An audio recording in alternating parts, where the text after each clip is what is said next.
just want to say, first of all, thanks to everybody for coming. And I think it's great when you look around, you see, a lot of other people who can see that there is problems and care enough to do something about it, to leave their home and spend the day, coming to something like this.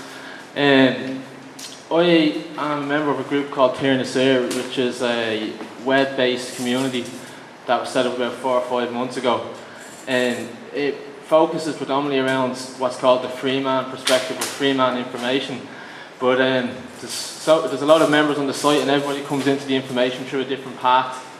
Some people were actually dealing with parking fines and standing up in court. This is how they found out about it. Other people found out about it by finding out about the conspiracies and going on that route. Other people found out about it by just going down the banking route. And what we hope to do today is just kind of lay some kind of foundation and give you an understanding for how the information that we're going to talk about later actually works. Is that information new to anybody? Or is everyone familiar with that that's how the credit is brought into existence? Familiar with that, that's fine. I know, it is, it's shocking. All money in circulation is borrowed into existence by the government on our behalf. And as this is a loan, interest is applied to the amount. Now, as it showed you in the film there with regards to usury, which is outlawed by every religion in the world, and usury is simply charging interest on loans and making money simply off having money. And it was usury that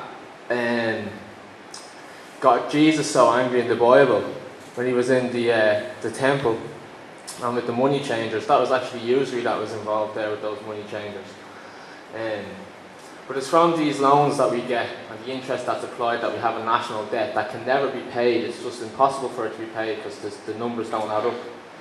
And in 2008, Ireland's national debt stood at €50 billion.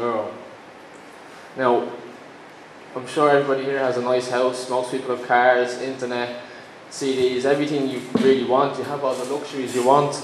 You wouldn't think that we're actually living in a country that's operating in bankruptcy. For all intents and purposes, it seems like everything's okay.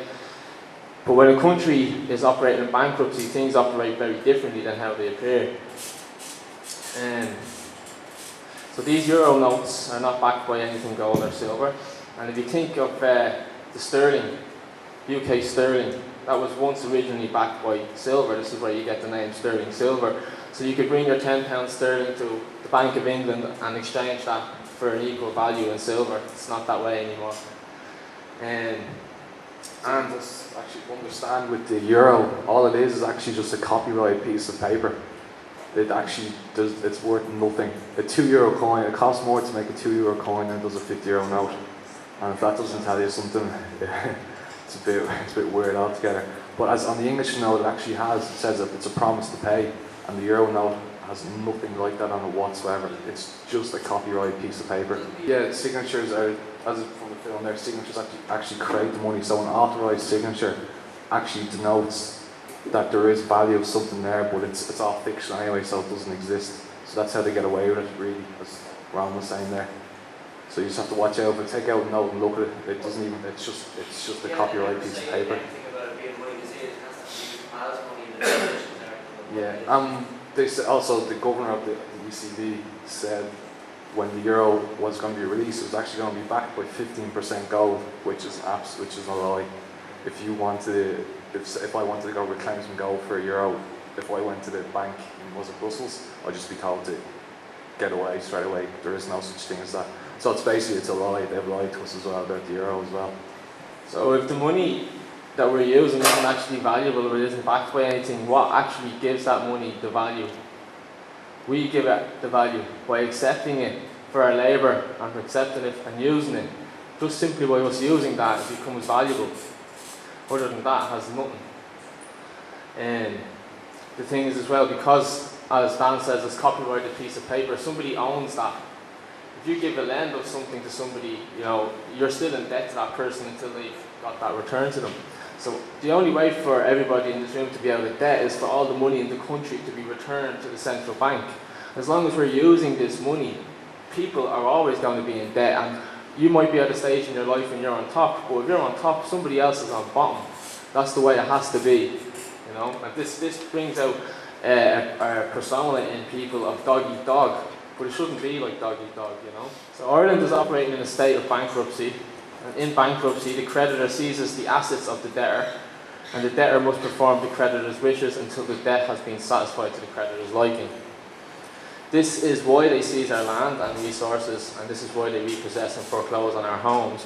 And the means that they use to do that is their legal system.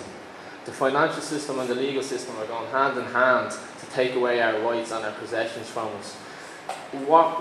Where does the bank get the right to come to your home where you live and bring up your family and come to your home and say, you have to get out of there now?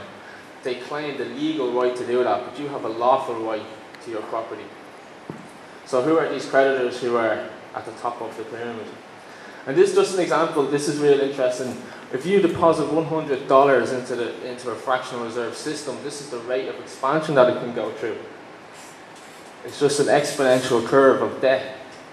Okay, I must put as well before we go further is that all this money is actually relating to your person, your fictional entity, a human being. Your human being as yourself has got nothing to do whatsoever with this debt.